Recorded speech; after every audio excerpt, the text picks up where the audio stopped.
La settimana è stata funestata dalla notizia della scomparsa di Ermanno Olmi, personaggio a cui gli artigiani sono particolarmente legati, nutrendo un sentimento di riconoscenza per come il grande regista, bergamasco di nascita e asiaghese di adozione, li seppe raccontare.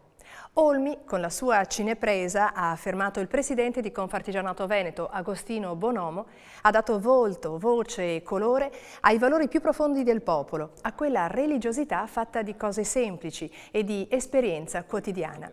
Ingredienti presenti anche nell'indimenticabile suo documentario Artigiani Veneti, girato nel 1986. Un motivo in più, ha proseguito Bonomo, per rinnovargli il nostro grazie.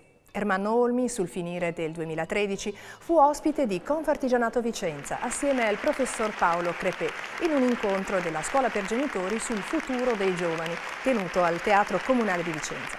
Lo ricordiamo attraverso una pillola della sua saggezza, un passaggio dell'intervista realizzata nell'occasione in cui esorta gli educatori a saper ascoltare e interpretare i silenzi dei giovani.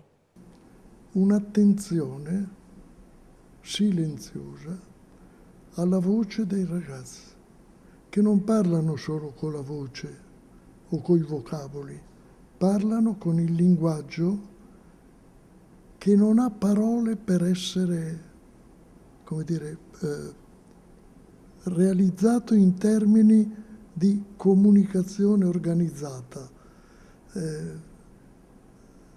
Ci sono situazioni in cui il silenzio è il miglior modo di dialogare. Noi oggi invece siamo dentro una società che non fa che, come dire, da ciarlatani, no? Sovrapporci l'uno all'altro, ognuno cerca di dire il proprio parere, di prevaricare. Il miglior modo per comunicare è il silenzio.